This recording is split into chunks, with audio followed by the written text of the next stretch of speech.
¿Qué tal? Buenas noches. Bienvenidos a Espiral. Hoy continuamos con este esfuerzo para presentar las políticas que se encuentran en las plataformas electorales de los distintos aspirantes a la presidencia. El tema de hoy es principal, política económica. 65% de la gente queremos ver un cambio en la economía, en la política que conduce la economía. Le he pedido a tres especialistas, a Rolando Cordera, Mariana Campos y José Luis de la Cruz, que nos ayuden a entender qué están planteando en esta materia. ¿Qué están planteando en materia de desarrollo, de crecimiento, de inversión, de salario, de equidad, de políticas de fomento? Son claves para que el próximo gobierno haga mejor su tarea de lo que ha sucedido con la actual administración, con la administración saliente. Política económica es principal. Por eso hoy le dedicamos el programa entero. Comenzamos.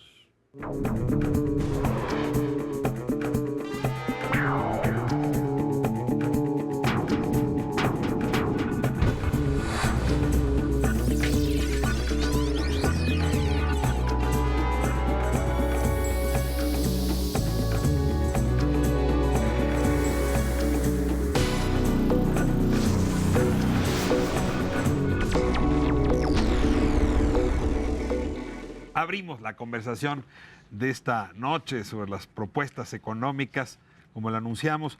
Una conversación con Rolando Cordera. Rolando, muchísimas gracias por acompañarnos. No, gracias a ti, Ricardo, por invitarme. A ver, tenemos dos pretextos para la conversación. Hoy comenzamos con el informe del desarrollo en México, este texto que coordinaste junto con Enrique Provencio, que la verdad hace un muy buen ejercicio de lo que tendría que ser la política económica en sentido amplio, digamos, del próximo gobierno. Es un texto que salió antes que las plataformas y de alguna manera dialoga con las plataformas. Y es un texto que no es a dos plumas, sino por un colectivo más grande dentro de un ejercicio que llevan dando bastante tiempo. Te rogaría que en una nuez me dijeras dónde están los principales planteamientos del informe de desarrollo en México. Oh, mira, para empezar, hay una reiteración de un planteamiento económico que nosotros pensamos se ha perdido, ha quedado en las cunetas de la discusión y de la acción de la sociedad y del gobierno en materia de desarrollo económico, y es precisamente eso, que el desarrollo importa. Y no solamente importa, sino que implica un esfuerzo colectivo, expreso, explícito y comprometido, con una combinación de cambio social y, como dijo alguna vez Stiglitz, siendo el economista principal del Banco Mundial, y aprendizaje democrático. O bien, de manera más sencilla, implica una combinación de crecimiento económico y redistribución. O sea, no es suficiente el crecimiento económico para hablar de desarrollo, como tampoco sería suficiente la redistribución sin crecimiento para hablar de desarrollo. Entonces, es una combinación que los países, los estados, han buscado en diferentes momentos y que en nuestro caso buscamos por muchos años, a partir de los años 30 del siglo XX y hasta los primeros 80 del mismo siglo. Déjame aproximarme al término de desarrollo a partir de dos ópticas. Hay una, Rolando, que nos dice de manera insistente, y creo que los últimos gobiernos la han creído, que bastaría con poner en orden algunas reglas para que el desarrollo se produzca casi por generación espontánea, ¿no? Si lográsemos, decíamos hace algunos años, decían algunos, la reforma energética, si lográsemos las reformas en materia de competencia, las reformas en materia de telecomunicaciones, no sé qué otras 6 reformas, de pronto el desarrollo, no solo el crecimiento, se iba a producir. Un poco este texto dice, oiga, no sea usted ingenuo. O sea, esto no es generación espontánea, esto es un constructo, esto es una hechura. Yo sí te pregunto si ya logramos, ahora que hicimos todas esas reformas, deshacernos de esa tara infantil. No lo hemos logrado. Digamos, la tesis, para llamarle de alguna manera generosa, principal del gobierno actual, sigue siendo la de que le debemos dar tiempo a las reformas para concretarse y desplegarse, y que en la medida en que tengamos paciencia con esas reformas y con el tiempo que requieren para desplegarse, tendremos lo que buscamos, que es bienestar. ¿Cuánta Para paciencia? todos. Coincido contigo que el gobierno que está saliendo todavía es víctima de ese mapa ingenuo. Sí. Pero esta es una contienda donde no veo a un solo candidato proponiendo mantener el modelo económico idéntico. Ni siquiera ya José Antonio Meade se atreve a decir, paciencia, voten por mí porque yo soy el candidato de la paciencia. Sí hay una escucha de un reclamo muy potente por modificar las cosas. Entonces déjame moverte hacia adelante. Esta lógica de tenemos que construir el desarrollo y tiene que ser equitativo, parecía estarse construyendo o colocando en el consenso general de la política. Bueno, pues si tienes razón, lo firmo. Yo tengo mis dudas, soy bastante escéptico, creo que esta idea de la paciencia, de la virtuosidad, de las reformas de mercado estructurales, sigue imperando. Sigue imperando en los medios especializados, en las columnas económicas, pero también políticas y financieras, y en parte del mundo financiero y de las cúpulas económicas. Yo tengo la sensación de que sigue dominando esa visión. Y por eso es tan importante insistir, reiterar cuestiones que para muchos ya son elementales o lugares comunes. Es decir, que sociedades como las nuestras, de gran tamaño, descentralizadas, vinculadas intensamente al mundo, necesitan crecer, pero que el crecimiento no es suficiente, que necesitan contar con un Estado comprometido con la redistribución, la equidad, la justicia social, como se decía en México, para poder tener desarrollo y entonces sí plantearte pues la ambición de siempre, que es emparejarse con los más avanzados del mundo. Peor que perderse un tren es perderse los dos trenes. Me explico. Es decir, durante mucho tiempo nos dijeron van a crecer y eso va a redistribuir, pero no hemos crecido. O sea, la tasa de crecimiento en México sigue siendo muy baja. Si tú revisas, y si pones la tasa de crecimiento per cápita, también es muy baja. Es decir, y un poco el planteamiento del texto es que va de la mano. O sea, no se esperen que va a ocurrir una y luego va a jalar la otra. No, claro. O ocurren en simultáneo o no ocurren. Por eso nos arriesgamos, costó mucha discusión, muchas dudas, nos arriesgamos a decir, pongámonos como meta crecer al doble de lo que hemos crecido en los últimos 30 años. O sea, del 2 al 4. Es que es una cosa moderada, ¿no? No están pidiendo, oye, Chihuahua está creciendo al 12. Por eso, totalmente moderada. Pero es un poco como ejemplo, ¿no? Pero ve el otro lado. El presidente Peña, hace unos días, no se advierte contra el masoquismo de andar pensando que estamos adictos en crisis al económica. autoflagelo, dijo. Digo, yo estoy de acuerdo con él, no hay crisis económica, no hay. Pero las crisis también son momentos de oportunidad, no solo de calamidad, como dicen los chinos. En nuestro caso, no hay crisis, hay cuasi estancamiento económico. Con tasas como esa, te hablan de un estancamiento relativo que se vuelve incluso regresión en algunas regiones de México, centro y centro-sur. Bueno, eso lo tiene muy bien estudiado y masticado, por ejemplo, nuestro colega y amigo Jaime Ross, ¿no? Te interrumpí hace un momento cuando tú hablabas del desarrollo regional como un concepto clave. Deja de ponerte las tasas, ¿no? Es Baja California, la norte, anda en tasa de crecimiento del 9. No, muy buena. No, bueno, pues no sé, no me acuerdo. Acaban de salir Chihuahua las trae cifras. una tasa altísima. Y en cambio, tú miras Chiapas, te iba a citar Guerrero, tiene un año ahí medio raro con una buena tasa, pero tienes Chiapas, tienes el sur-sureste, con tasas que estarían casi cerca de llegar al punto negativo. O peor. ¿Qué haces? O peor, Campeche y Tabasco, de crecimiento por la crisis petrolera, ¿no? ¿Qué haces desde un gobierno nacional cuando traes esos opuestos? ¿Cómo te haces cargo? Te haces cargo. O sea, te eres responsable. Pues sí, claro, como gobierno te haces cargo de tu responsabilidad nacional, que quiere decir responsabilidad territorial. Y en el caso de México también quiere decir responsabilidad regional. Si tenemos que aprender algo que Bueno, creo que desde 24, tú lo sabes mejor que yo, desde 1824 quedó plasmado en la primera Constitución. Que dice que éramos México, federalistas. México es un país de... Olvídate del federalismo. México es un país de regiones. Y hay que asumirlo como tal. Regiones, ¿qué quiere decir? Diferentes nichos ecológicos, diferentes tipos de suelos, diferentes culturas, diferentes maneras de comer y de hablar. No se puede generalizar. Y así lo hicimos, sin embargo, sobre todo a partir de los 50, 60, en que junto con el desarrollo que sí teníamos, la industrialización que se estaba dando, comenzamos a pensar en el país como si fueran las llanuras de Iowa, ¿no? Pues no son, ¿no? A ver, ahora te comparto mi pesimismo y a lo mejor ciertamente sesgado. Este es un país que lleva algunos años, bastantes, gobernándose desde la mirada del norte. Sí, un poco la idea era bajemos el norte al centro y llegamos hasta Silao, más o menos. Sí.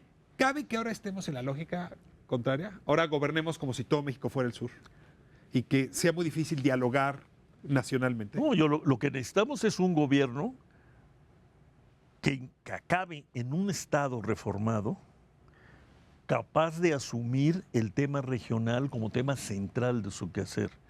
Y entonces dejar atrás el olvido del sur y también la contraposición entre sur y norte. Tenemos que encontrar una fusión, una combinación, que se ha dado por la vía subversiva y más silenciosa, sin embargo, que es la de la migración. Claro. La migración del sur al norte. Oaxaqueña, Tijuana. Pero ahí tenemos, diría Hirschman, ¿no?, terribles tragedias del desarrollo como las que ha vivido Ciudad Juárez, ¿no?, y que documentó también en su momento Clara Hussitman y su equipo de investigadores, ¿no? Una generación de niños que no conocieron el cuidado de la madre ni el cuidado profesional de las guarderías, porque no había. La violencia que Ahí implica. encerrados para dar las respuestas terribles que tú conoces, ¿no? Inicialmente decían, me salgo de secundaria para ir a la maquila, ¿no? Y luego la última ronda de encuestas dijeron, ya no nos interesa la maquila porque hay otras cosas. Y explica el tipo de violencia que así es, sí. Ronaldo, una de las grandes apuestas del gobierno de Enrique Peña Nieto, en su inicio algún intelectual decía, es que tienen en la mira a López Mateos, quisieran como hacer la cuenca, el Lerma, es que iban a hacer una gran inversión en infraestructura. Yo sí te confieso, estoy sorprendido de ver la tasa de inversión final de este sexenio. Es bajísima, es la más baja en muchos sexenios. A ver, ¿qué pasó? ¿Por qué no invertimos en carreteras y en puertos como nos dijeron? ¿No tenían dinero? ¿Lo gastaron en qué? ¿Qué pasó? Bueno, pasó algo muy raro. Aumentó la deuda pública sin invertir. Cuando el ABC es, si te endeudas, invierte. La ley, ¿no? O si quieres invertir y necesitas endeudarte, endeúdate, pero invierte. Acá aumentó el coeficiente de endeudamiento, o sea, deuda sobre Producto Interno Bruto, y la inversión pública ha llegado a su mínima expresión, al menos en términos de la historia registrada, que viene, si no me falla la memoria, de 1925 en adelante. Nunca habíamos tenido un coeficiente de inversión pública tan bajo. ¿Qué explicación te das? Digo, pagaron nómina, pero ¿y las carreteras que prometieron, los puertos que prometieron? En el sur-sureste se iba a construir mucho. Pues bueno, se dice incluso, no lo sé, que hay proyectos, ya incluso a nivel de proyecto ejecutivo, que pues están guardados en la oficina correspondiente de la Secretaría de Hacienda. Yo digo, se impuso una vez más el criterio de austeridad y de estabilización a ultranza a costa del crecimiento. ¿De austeridad dónde? Pues con lo que estamos viendo que gastan los gobernadores, ¿dónde estuvo la austeridad? Pero macroeconómicamente sí se puede hablar de austeridad a nivel del uso de los recursos públicos. No se puede hablar de austeridad. Me decía hace un rato Gerardo Esquivel que, para darte un ejemplo, ¿no?, el ramo 23 famoso, el Congreso aprueba 100 y el resultado final son 150 o 200 que decide y distribuye la Secretaría de Hacienda, o sea, el gobierno federal. Y luego la Cámara de Diputados no vuelve a revisar, ¿no? Ya no vuelve a revisar.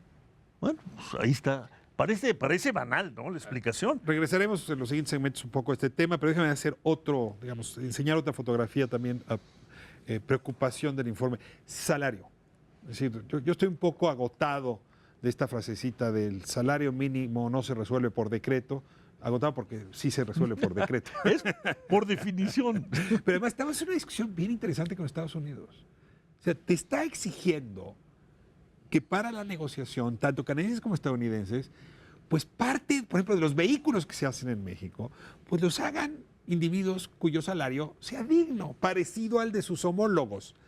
Y ni así, o sea, ni teniendo la posibilidad de que reviente el Tratado de Libre Comercio, el gobierno y, la verdad, el capital están dispuestos a mirar el salario como una unidad distinta Sí. a como el precio del Bueno, trabajo. A ver, ¿qué pasa con el salario? Pues algo pasa. Se apoderó de nosotros una idea que pudo tener alguna justificación coyuntural en los 80s, cuando andábamos bordeando la hiperinflación, no resultaba el ajuste convencional, ortodoxo, para ajustar las cuentas con el exterior, etcétera, y entonces se optó por utilizar como gran ancla del ajuste el control del salario medio, salario contractual y el mínimo.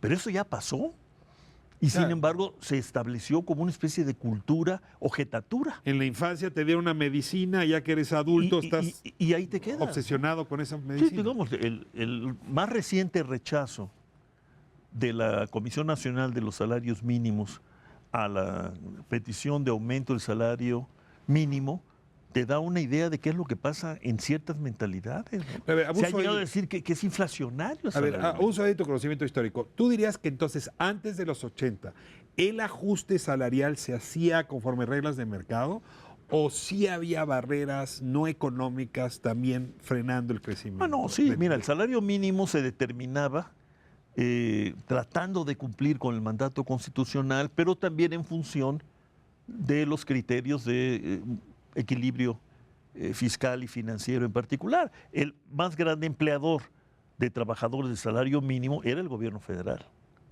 Y entonces formaba parte de las cuentas macroeconómicas del equilibrio en las finanzas públicas de siempre. Ujú. Claro, sin embargo, los gobiernos buscaban un equilibrio que no fuera absolutamente en contra del salario mínimo y por eso tuvimos pues, muchos años de aumento sostenido, administrado y controlado, pero aumento del salario mínimo y también por un buen número de años aumento en los salarios medios contractuales, consecuentemente el salario real por encima de la inflación, claro, por abajo de la productividad, ¿no? Esa era la clave del desarrollismo aquel que encabezó pues, don Antonio Ortiz Mena, ¿no? Ujú. Una buena administración salarial que sin embargo no pusiera en jaque el equilibrio político que se había puesto en jaque en los 50s después del carnaval alemanista, ¿no? Claramente sí había elementos de esta tara previamente, pero los 80 fijaron una lógica de la que no nos podemos escapar. De la que no nos hemos podido separar con intervenciones pues, realmente preocupantes. Cuando se hizo el planteamiento de aumento del salario mínimo que hizo el jefe de gobierno de la ciudad, Sí, el Miguel señor Ángel Mancera, Mancera. muy bien apoyado en un estudio de primera hecho por gente. Hasta la Coparmex convencieron. Bueno, la Coparmex ha formado filas en este reclamo. El Banco de México inopinadamente descalificó el planteamiento por inflacionario, luego guardó silencio, prudente. Inopinadamente es una buena palabra. Sí. O sea, sin opinión fundada. Sin opinión fundada. Y es hora de que no nos explican razonablemente y sustentan ese argumento. Que yo creo que lo que hicieron los otros economistas, Esquivel, Ross, Moreno Brid, et al, fue demostrar que no es inflacionario per se, ¿no? Y tampoco sería la apertura para negociaciones muy agresivas en materia de salarios contractuales. Pues ¿no? tenemos desafíos importantes, encontrar ese equilibrio entre inclusión social, crecimiento, no nada más de la economía general, sino per cápita, el argumento de la inversión estatal y el papel del Estado, el argumento de la política salarial. Y a partir de estos y otros temas que están en este informe, valdría la pena revisar los planteamientos que las plataformas de los candidatos aspirantes a la presidencia nos están ofertando en este periodo electoral.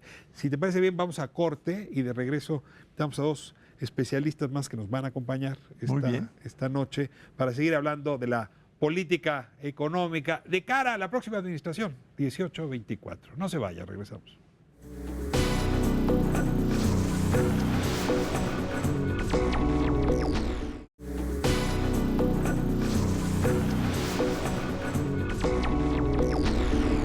Abrimos este segundo segmento dentro de esta serie de programas sobre el planteamiento, la propuesta económica. En las campañas te doy la bienvenida a los especialistas, los expertos que me acompañan esta noche. Comienzo con Mariana Campos. Mariana.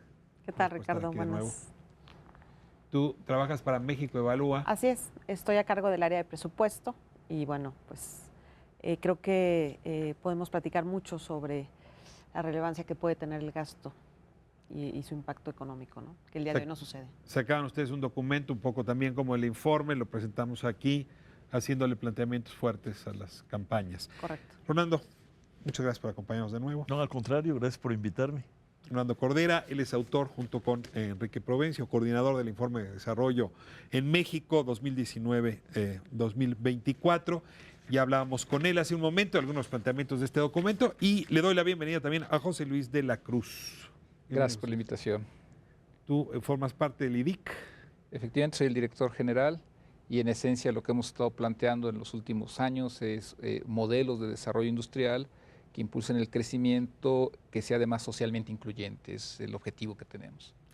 Bueno, pues a ver, regresemos un poco sobre los planteamientos. Decía Rolando, lo dijo de manera muy interesante, ese ha sido un dilema de América Latina en general. Sí, no hemos logrado volver compatible crecimiento e inclusión. Pero desafiaba, decía, y ahora nos damos cuenta que no es un problema solo de América Latina, ¿no? Así que en realidad se está volviendo otra vez un problema global. Yo les quisiera preguntar, ¿qué fórmulas existen para hacer un equilibrio entre esas dos que no hemos aplicado en México? Bueno, yo creo que tenemos que comenzar por el principio, ¿no? Y yo creo que hay un papel que el Estado... no me queda claro si lo abandonó o realmente nunca lo ha tomado como un rol principal, que es empezar por, pues, apuntarle al capital humano, o sea, la educación y la salud. Estamos terminando un sexenio francamente trágico en términos de inversión pública. Por ejemplo, la inversión en infraestructura se desplomó. ¿La inversión de salud se desplomó? Se desplomó. Ya podemos ver algunos indicadores de salud golpeados por estos hechos. Entonces, creo que tenemos que comenzar por esa parte básica, ¿no? Son servicios públicos indispensables, digamos, para cerrar brechas de desigualdad, por ejemplo, y creo que no nos lo hemos tomado en serio.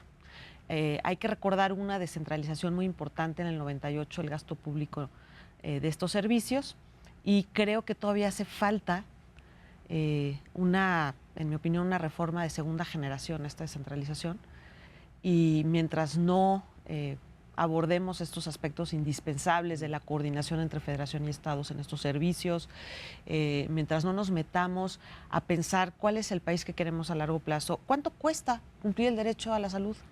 No hemos estudiado nada de eso en términos cuantitativos. Hay una ausencia de... Déjame dejarlo como premisa. Si no ha habido una inversión, decíamos en un momento, en infraestructura, no la ha habido de manera decente, correcta, en materia de educación, en materia de salud. ¿Qué dicen las plataformas? ¿Sí ven un cambio en las plataformas? ¿Sí ven un planteamiento atractivo en este sentido? Mira, yo antes agregaría un elemento. La política económica está acéfala de un campeón del crecimiento. O sea, tenemos un problema desde el marco institucional de política económica. Banco de México se ocupa de inflación. Secretaría de Economía se ha especializado en firmar tratados comerciales. Tenemos comisiones que regulan la competencia. ¿En dónde está la parte institucional encargada de poner los caballos adelante de la carreta? Es decir, tenemos que crecer. Un grave problema del país es 2,5% de crecimiento, en donde además está la heterogeneidad, es decir, una inequidad regional. Traes un centro-norte con mejor desempeño, un sur-sureste rezagado en pobreza, que se refleja en infraestructura además, ¿no? Que se refleja en servicios básicos de salud, educación, etc. Entonces, lo primero es una parte acéfala del crecimiento.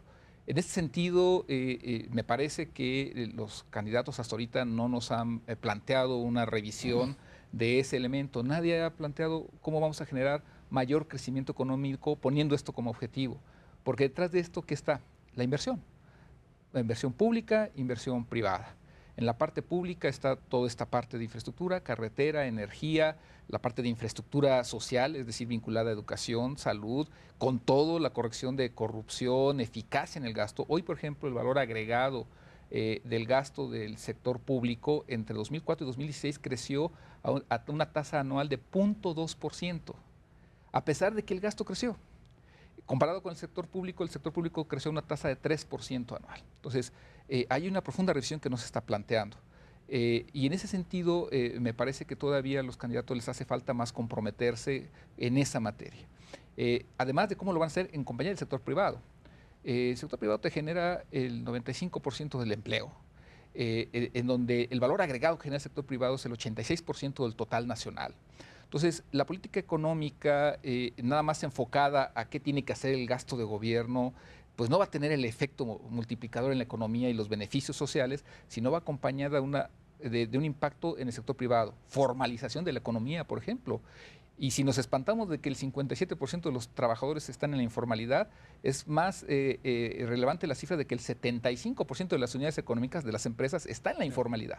Entonces, ahí nos falta mucho por trabajar. A ver, Roland, tu opinión de las plataformas sobre el tema crecimiento e inclusión. Bueno, en la medida en que se rehúye el tema fiscal, es decir, el tema del papel del Estado como promotor, como complementador, como auspiciador, etcétera, y entonces soslaya la cuestión de fiscal, en esa medida, salvo en ejercicios retóricos más o menos vacíos, pues se niega el tema del crecimiento y el desarrollo.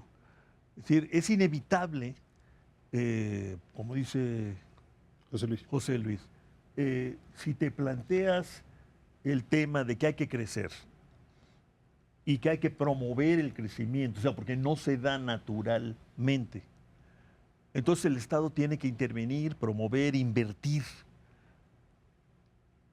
asumiendo pues la lección histórica que la inversión pública no es competitiva con la privada, sino complementaria. Ahora, se requiere financiarla, pero con un coeficiente impositivo de 12 o 13% del PIB no se puede aspirar a mucho en esa materia. Tienes que plantear el tema de la insuficiencia de recursos. El día que se presentó... Eso se convirtió en tabú. Los especialistas en mercadotecnia, en política, los publicistas dicen, lo han dicho, ¿no? Es una frase más o menos manida. Si mencionas impuestos, pierdes votos, ¿no? Bueno, a ver, pues yo no sé si se pierdan o se ganen. En una discusión con representantes de los partidos, Jaime Ross les recordó que el primer ministro de Noruega se ha estado eligiendo y reeligiendo planteando aumentar impuestos, ¿no? A lo mejor Noruega es muy especial, ¿no? Pero no puedes evadir el tema del financiamiento si quieres que la economía crezca y que la sociedad se desarrolle. Es así de elemental. Ahora, ¿por qué escondimos el tema del Estado? Pues es casi para otra novela de Vargas Llosa, ¿no? Si no fuera él tan ortodoxo. El día que se presentó en la universidad, en la UNAM, el informe, Gerardo Esquivel, ¿no? Que pues, es hoy asesor estrella de uno de los candidatos, que antes de que yo hubiera esperado que iba eventualmente a tocar el tema de los impuestos, de Andrés Manuel López Obrador, dijo que no estaban previendo incrementar impuestos. Ricardo Anaya, lo ha dicho explícitamente, está en contra de la reforma que se hizo durante la administración Peña Nieto, 2013. Que por cierto mejoró la recaudación. Bueno, sin esa reforma que tanto minusvaluaron, estaríamos aullando, ¿no? Quebrado. No hubiéramos podido con la caída de los precios del petróleo, ¿no? Y José Antonio Meade dice que con esa reforma tuvimos suficiente. Entonces, a ver, no están dispuestos ninguna de las ofertas a tratar el tema de los ingresos. Y en cambio, lo que sí escucho es que por la vía del presupuesto, por la vía del gasto, esto puede mejorar. que hay problema de ineficiencia, hay problema de corrupción, todo el mundo hace cuentas alegres de cuántos vamos a ahorrar el día que dejemos de ser corruptos. A ver, este es tu tema. Sí. Por la vía del presupuesto, ¿tenemos soluciones para la inversión, para mejorar la inversión? No traemos soluciones en las plataformas, Ricardo. Me parece que no se ha abordado el tema profundo. Lo que más se escucha por lado de algún candidato es el tema de la austeridad, que me parece interesante. Yo creo que sí es un tema que ha indignado mucho a México y que nos ha llevado a una mala calidad del gasto también. ¿Por qué ha indignado? ¿El exceso de austeridad? No, o la falta de la austeridad? falta de austeridad. No sé. El despilfarro, ¿no? El despilfarro, por ejemplo, esta partida de publicidad gubernamental que se ha hecho famosísima y con toda razón, la falta de respeto al presupuesto que se aprueba, ¿no? Pero creo que no hemos logrado tocar los temas profundos, como por ejemplo lo poco apropiada que es la ley de coordinación fiscal para financiar servicios públicos básicos que hoy nos están faltando. No hemos tocado la falta de una política real de infraestructura que realmente siente las bases para ofrecer servicios de calidad. Entonces, yo creo que está muy superada, por ejemplo, la unidad de inversiones de Hacienda, está muy superada. Es una unidad que me parece que ya perdió su carácter técnico y que no estamos pensando en cómo vamos a tener una inversión pública realmente eficaz. Entonces, no son temas que toquen los candidatos. Sí quisiera señalar que han, de alguna manera, aceptado la propuesta de Consejo Fiscal, que el Consejo Fiscal me parece... ¿Los tres han aceptado la idea del Consejo Fiscal? Solo dos han aceptado, AMLO y Anaya, Un de espacio. los que tienen más posibilidad de ganar. Y MID es el que no ha aceptado. ¿Qué es lo que se buscaría con el Consejo Fiscal? Pues que se haga una función que no se está haciendo, Ricardo. Por un lado tenemos a un poder legislativo que tiene facultades constitucionales, que el día de hoy no tiene capacidad técnica para desempeñar. Entran presupuestos a la Cámara, se aprueban por trámite, más unos moches que evitan que aparte los diputados estén ahí poniendo atención en lo que deben. Pero no tenemos, por ejemplo, prospectiva de gasto. ¿Cuánto cuesta que este país cumpla el derecho a la salud? ¿Cuántos años nos vamos a tardar en poder financiar esto? ¿Qué impuestos entonces, verdad? Por supuesto se deben justificar en función de esto. Nadie está haciendo estos planteamientos. Ha venido de la sociedad civil el hecho de que exista esa función en el Estado mexicano, de que alguien pueda planear a largo plazo. Hoy estamos pagando el desastre de las pensiones, de que es un tema que se ha venido rezagando y bueno, pues ahorita 3% del PIB se va a ir en pensiones. Traemos también muchos intereses de la deuda y en inversión tenemos un gasto por abajo de eso, ¿no? A ver, decía hace un momento, José Luis, que falta como le llaman los que hacen política exterior el Sherpa, ¿no? O sea, la locomotora del tema crecimiento con desarrollo incluyente. Yo diría, ¿el problema será que falta Sherpa o es exceso de Secretaría de Hacienda? Sí, a ver, el elefante aquí es una Secretaría de Hacienda que sigue haciendo las cosas como las hacía en los años 80, con un personal que sigue pensando como si estuviera en los años 80 y con mucha arrogancia y abuso de poder sobre el resto de las áreas gubernamentales. El problema no será Hacienda, así dicho en estos términos, y pregunto si los candidatos tienen alguna idea de cambiar a esa casta hacendaria. Mira, yo replanteando lo que comentaba hace un momento es Secretaría de Hacienda, que en otros países sería el equivalente del Ministerio de Finanzas, se encarga de eso, finanzas públicas. Nosotros estamos supeditando el objetivo de crecimiento a tener un equilibrio en finanzas públicas. Es decir, ponemos como requisito y premiamos tener déficit primario controlado. Buscamos como objetivo pues ya no mayor endeudamiento, que no es que esté mal. Sin embargo, todos esos criterios de finanzas públicas, todos los ajustes fiscales que se han aplicado de los 80s para acá, que fundamentalmente han ido sobre la inversión física, es decir, sobre la infraestructura, porque pues, un puente no se va a quejar de que no lo pintemos este año, de que no lo pavimentemos este año. En cambio, en el gasto corriente hay sindicatos, hay otros mecanismos de presión. Y no nada más en México, en América Latina se acabó privilegiando el hacer los ajustes en donde se genera el crecimiento, que es en la inversión pública. Entonces, en el momento que nosotros supeditamos el crecimiento económico al manejo de las finanzas públicas, pues evidentemente que tenemos ahí un problema. Un problema que además se da en tiempos en donde no necesariamente es la falta de recursos lo que es la causa de que esto no crezca. Entre el 2003 y el 2017 se tuvieron ingresos excedentes a lo presupuestado por más de 3 billones de pesos, más de 3 millones de pesos, por arriba de lo presupuestado. Ya teníamos pagado infraestructura, gasto social, etcétera, y nos sobró esos 3 billones. ¿Qué pasó con esos 3? En estricto sentido, perfectamente pudieron haber financiado proyectos de infraestructura a lo largo y ancho de todo el país, y no ocurrió así. Entonces, sí es darle de manera sostenible a través quizás de impuestos, porque hay que trabajar en ello, recursos a la hacienda pública, pero ojo, eso tiene que estar asociado con el compromiso de cómo lo voy a gastar. Decías lo de Noruega, pues quizás no hay mucho problema porque el noruego, el ciudadano ve en sistema de salud, en sistema de educación, los resultados. Hoy los candidatos no están haciendo un manejo o no están presentándonos cómo se va a manejar esos recursos excedentes. No nos están presentando, por ejemplo, un elemento esencial, y coincido con Mariana. Hoy, por ejemplo, el costo financiero, el presupuesto este año, básicamente es el mismo que destinado a la infraestructura. Nos están comiendo los pasivos contingentes, que esos es como un cáncer que poco a poco nos va eliminando. Entonces, en ese sentido, a mí, y por eso lo enfatizo, es sí necesitamos un Ministerio de Finanzas que se encargue de ello, pero evidentemente sí otro que su prioridad sea crecimiento, generando, preservando los fundamentos de la estabilidad. Ahora, hay una política de desarrollo social, hay una Secretaría de Desarrollo Social, pero normalmente traducimos desarrollo social como aquellos programas dedicados a combatir las condiciones que generan pobreza, y entonces los programas muy puntuales, ahora prosperan, oportunidades, en fin, que tienen que ver con paliar situaciones de pobreza, pero no significa hablar de desarrollo.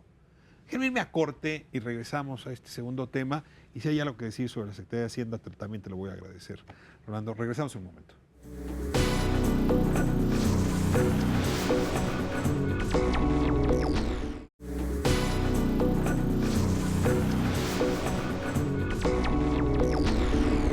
Estamos de vuelta en Espiral, hablando de la política económica, en las plataformas. Andrés Manuel López Obrador hizo campaña en 2006 con aquella frase de primero los pobres, y también la hizo para llegar a ser jefe de gobierno de la ciudad. Había sido un tema principal suyo. Pero hoy estamos en una época donde la corrupción se nos volvió la etiqueta principal. Y curiosamente este tema de la desigualdad, la pobreza, no ha sido hasta ahora el más interesantemente tratado. ¿Por qué, siendo la desigualdad, hoy me equivoco, el principal problema de este país, no está hoy siendo el principal foco de atención política, Rolando?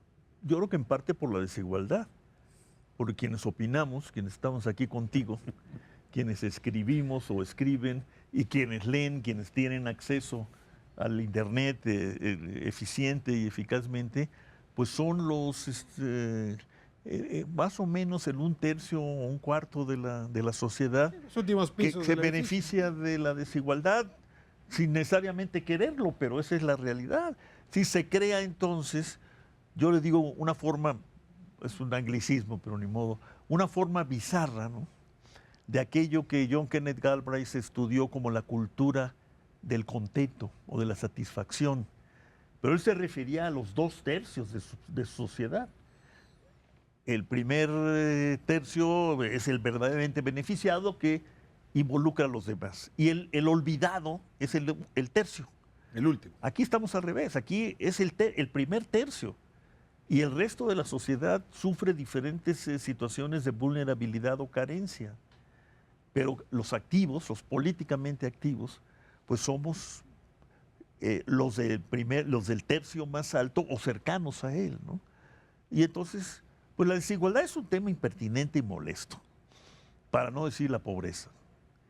Y pues académicamente lo podemos tratar, lo tratamos cada vez mejor. Pocos países en el mundo tienen las capacidades tecnológicas y metodológicas para estudiar ese tipo de fenómenos, ¿no? Es decir, lo que hacen en Coneval, lo que hacen mis colegas ahí en el programa, lo que hacen los colegas del Colegio de México, de la Ibero, con sus laboratorios, qué sé yo, es notable. Tenemos un conocimiento de esa circunstancia como nunca lo habíamos tenido. Entonces, muy buen diagnóstico. Pero yo les pregunto, ¿hay políticas desde el gobierno, hablo los locales y el gobierno nacional, para enfrentar esas razones que hacen que esté tan distante el ingreso entre mexicanos, ¿no? distintas a las dedicadas a paliar la pobreza? Yo creo que lo fundamental es paliar la pobreza, contenerla y por otro lado cumplir malamente, como lo ha dicho Mariana, con los compromisos constitucionales en materia de salud, seguridad social y educación. ¿Cómo se cumple o no se cumple? No, no se cumple. Vienen las evaluaciones que hace el propio gobierno y resulta que no estamos bien. Pero el responsable de eso es el que hace las evaluaciones. Y así seguimos. Movilidad social está quebrada. No hay políticas para mejorar movilidad social. Digamos, estamos estancados en el tema. El ¿no? elevador se descompuso. Se descompuso y yo insisto en que claramente con lo que sucedió en este sexenio, en donde tuvimos una reforma sendaria y tuvimos recursos para invertir en estos servicios básicos, porque sabemos que la movilidad social, bueno, la educación y la salud son claves para eso, ¿no? Y los recursos no se fueron ahí, Ricardo. O sea, si hay un problema en la toma de decisión, tú preguntabas hace rato sobre la Secretaría, yo creo que hay un profundo tema ahí en la toma de decisión que no nos está sirviendo, porque 10 puntos más de deuda, récord histórico de recaudación, no nos sirvió para levantar los gastos de educación y de salud. O sea, nuestra economía crece poco, pero esos gastos crecen por debajo del crecimiento económico en estos momentos, ¿no? Es trágico para un país como México. Entonces, sí tenemos que revisar el modelo hacendario, la toma de decisión, la asignación del gasto, porque mi percepción es que tenemos un modelo profundamente discrecional. Una pregunta muy rápida. ¿Cabría que llenamos de normas a la burocracia mexicana para que pudiera ejercer el gasto? O sea, que hoy comprar medicinas, hoy arreglar una escuela es burocráticamente mucho más complicado. Que los proyectos ejecutivos están llenos. Es decir, que algo hicimos mal y también por eso no está fluyendo el recurso. Sí, la famosa leyenda, la gente, los funcionarios no firman. No firman porque tienen miedo, ¿no? Tenemos sobreregulados unos aspectos, Ricardo, pero tenemos desregulados otros aspectos. Por ejemplo, el ramo 23, que ha sido puesto en la mesa por México Evalúa, y lo que vemos ahí es 30% de este incremento en la reforma de los ingresos tributarios por reforma hacendaria, por impuestos a las gasolinas. 30% se destinó a estas transferencias que no tienen ninguna normativa, que no tienen garantía de perseguir un objetivo de política pública, que no tienen posibilidad ni siquiera de rendir cuentas por la precariedad en la que se entregan y que definitivamente se entregan con otros motivos. Entonces, ¿cómo es posible que esa cantidad de dinero se haya ido ahí, ¿no? Y eso nos habla de un ámbito que está completamente desregulado. Ahí sí nos falta regulación, pero tenemos otros ámbitos totalmente extrarregulados que te impiden agilizar la atención de una emergencia y de una situación que se esté dando en la coyuntura. Antes de irme al tema salario, que lo quiero abordar, como lo prometí, políticas de fomento. También ahí se nos metió esta idea casi religiosa de que fomento no lo tenía por qué hacer el Estado, se encarga el mercado de hacerlo en todo caso. O sea, parte de tu trabajo ha sido justamente política industrial, que es una de las que requiere fomento, no es la única, la rural también, se la voy a ver en otro programa. Me gustaría un poco que nos dijeras algo sobre esta convicción de no meterle dinero a la política industrial. Pues básicamente parte de lo que nosotros llamamos el paradigma de... El paradigma de que la mejor política industrial es la que no existe. Es decir, deja a las fuerzas del mercado que hagan las cosas y tú salte. Lección que Asia nos muestra no va por ahí. Hoy enfrentamos a una maquinaria asiática que es una maquinaria de política industrial, es un capitalismo de Estado, en donde fundamentalmente lo que vemos es que se vuelven los campeones en innovación tecnológica. Hoy China le disputa a Estados Unidos esa innovación tecnológica y fundamentalmente es por las políticas de fomento, en donde además el Estado está creando grandes empresas. O sea, hoy lo que vemos que emerge de China, que emerge de Corea del Sur y ya mismo de Tailandia es... grandes conglomerados industriales tecnológicamente muy avanzados que además están haciendo grandes regiones productivas porque no vienen solos, solos, o viene Vietnam con Singapur, Indonesia, etcétera, en donde fundamentalmente surge de este compromiso del Estado desarrollador con el fomento industrial. Hoy lo que Donald Trump está planteando es, quiere recapturar la manufactura, la quiere recapturar a golpe de aranceles, y en donde el problema es que se enfrenta a una política industrial de 40 años. Alemania, ¿por qué nunca dejó de crecer?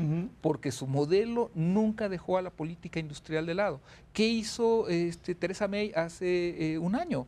Un anuncio de política industrial. ¿Qué está haciendo Macron? 30.000 millones de euros a lo que ellos llaman industria del futuro, porque no le quieren llamar industria 4.0, porque es un concepto alemán, pero en esencia es recuperar la innovación tecnológica en las manufacturas, porque además saben, y lo están viendo así, que la revolución tecnológica va a hacer que muchas de las industrias regresen de los lugares en donde la ventaja es mano de obra barata, ahorita que vamos hacia los salarios, y en donde la tecnología permite, si tienes la infraestructura energética, si tienes las carreteras, el capital humano que viene las ganancias, hombre. te lo puedes volver a llevar, ya está ocurriendo, te lo puedes volver a llevar a Francia, te lo están llevando de nuevo a Estados Unidos, porque la ventaja ya no va a ser mano de obra barata. Entonces, México renunció a una banca de desarrollo promotora del mismo, renunció a que la banca privada lo impulsara y, en esencia, al desintegrar las cadenas productivas, rompió ese mecanismo de crecimiento.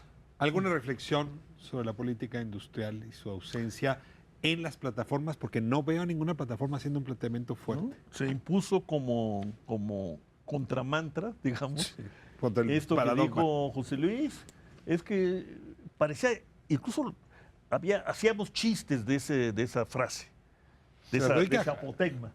Se la ubica a Jaime Serra Puche esa frase. Se lo atribuyen a Serra Puche. Originalmente creo que quien lo planteó también fue el doctor Cedillo, cuando secretario de Programación y Presupuesto, diciendo que nos olvidáramos ya de una política que selecciona ganadores, que esa era la vulgarización de la política industrial. La política industrial es algo más, es lo que está describiendo José Luis. Yo lo suscribiría. Eso es lo que necesitamos hacer y echar a andar. Ahora insistiría en lo que platicaba contigo antes, con una visión regional, muy fuertemente. Con vocación regional. Con vocación regional y con participación regional, sí, con actores regionales, que existen ya, a pesar de todo, surgieron. Ahí están en Monterrey, pero también están en la Baja California, están en el Bajío, etcétera, ¿no? Nos quedan escasos 2 minutos. Política salarial. Es decir, no nada más es salario mínimo. Tendría que haber una política salarial. Y otra vez, reviso plataformas y no encuentro algo que me inspire un poco con un tema tan delicado. Reflexiones. Desde mi punto de vista, uno de los problemas estructurales muy fuertes es la precarización del mercado laboral. Hoy, de los 53 millones de trabajadores, solamente el 5% gana más de 5 salarios mínimos. Es decir, ahí está la fuente de la falta de ingresos para resolver el problema de pobreza. Entonces, el problema de la política de desarrollo social es que tiene que recoger los errores de la política económica en donde se están generando empleos precarios, de bajo valor agregado. ¿Qué implica solucionarlo y que está ausente? Es cómo el sector público va a impulsar al sector privado para generar inversión, crecimiento y, a través de eso, empleo formal mejor remunerado. Diana. Yo creo que yo retomo un punto anterior sobre esta falta de proyecto, de política industrial. Eso es lo que también hace falta para darle brújula a la infraestructura. O sea, porque la infraestructura que tú requieres va en función de esa estrategia de desarrollo. Y creo que nos hemos quedado sin esa Aquí está brújula. un tipo de carretera, aquí está un tipo de puerto. Entonces tenemos programas pues que son ocurrencias, ¿no? Y no estamos... Última reflexión, Rolando. Bueno, Salar. tenemos que recuperar la idea misma de política salarial. No hay política Eso salarial. también lo hace el mercado. Más que eso, que lo determine el mercado. El mercado ha sido muy, muy cruel con los trabajadores porque se combinan oferta abundante de mano de obra, diría algún clásico, con el deterioro casi total de la fuerza organizativa de los trabajadores. Es decir, la decadencia, más el deterioro, la erosión del mundo sindical. Lo que queda del mundo sindical se volvió, por obvias razones, un mundo tremendamente defensivo. Ni siquiera atendiendo a elementos que le son muy nocivos. Por ejemplo, la informalidad, la precariedad, conspira contra los trabajadores organizados. Los trabajadores organizados salen del trabajo y lo que ven son a los que podrían sustituirlos si se ponen rebeldes o rejegos. eso tiene que recuperarse. Yo no sé si como sindicatos, pero sí como trabajo organizado, porque se deterioró brutalmente esa circunstancia que mal que bien, yo era los que decían que mal, pero porque era crítico del esquema, pero mal que bien funcionaba como fuerza compensatoria y le servía a los gobiernos del presidencialismo autoritario para su propia negociación con el sector privado. O sea, ahora no tiene con qué negociar, ni con qué asustar, ni con qué nada, ¿no? Entonces tenemos una reproducción salvaje de aquel mundo que supuestamente habíamos ya superado, de los contratos de protección, pero no en el Valle de México, que esa era la tradición de siempre. En la industria más moderna, más tecnificada, más productiva, hay contratos de protección. En exportación. Se inventan los sindicatos, se firma el contrato colectivo antes de que haya empresas. Yo diría que es escandaloso, ¿no?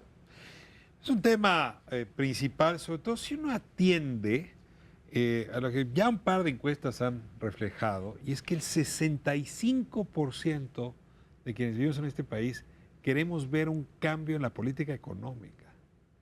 Y si los atiendo a ustedes, pues no hay una propuesta seria de cambio, articulada, dotada de contenido. Bueno, la nuestra, los aquí tres. Ojalá y se les escuche como se debe. Porque miren que este país produce muy buenas ideas, extraordinarios diagnósticos. La intervención ya directa sobre la economía es la que merece un tratamiento igual. Bueno, sin un Congreso fuerte, Ricardo, no se puede. No vamos a tener. No puede, en una sociedad compleja, que quiere además ser democrática, no puede sustituir al Congreso con ONGs, OSCs. Claro, qué bueno que existan y que tengan causas y que presionen, pero el Congreso es la clave de este asunto. A lo mejor ese es el órgano del Estado que hace falta. Desde ahí tendría que salir la voz para decirle a Hacienda, pon a trabajar a NAFIN y que ya deje de ser el centro de redescuento y que recupere su viejo papel. Y acuérdate que el Banco de México fue nuestro principal banco de desarrollo por un buen tiempo. Digamos, ¿quién inventó Cancún? El doctor, el licenciado Ernesto Fernández Hurtado, paisano nuestro. El Banco de México, ¿qué hizo? Tenía FONEI, ¿no? FOMIN. Ahí está Tenemos una experiencia y yo diría, ojalá, que todavía hay instrumentos ahí y quizás también talento de gente, en general yo espero que siga siendo muy preparada, ¿no? Bueno, que se comprometan de otra manera. Pues cerramos. Les agradezco muchísimo, muchísimo a los tres esta conversación. Y bueno, nos dejan inspirados de ideas. Ojalá y tengamos también capacidad de exigir y músculo para que estos sean los planteamientos en el Plan Nacional de Desarrollo en materia económica del próximo gobierno. Nos vamos a casa, a dormir, a descansar, a lo que usted quiera, con inspiración económica. Gracias por habernos permitido entrar a su hogar. Nos vemos miércoles que entra a 10 de la noche aquí en Espiral.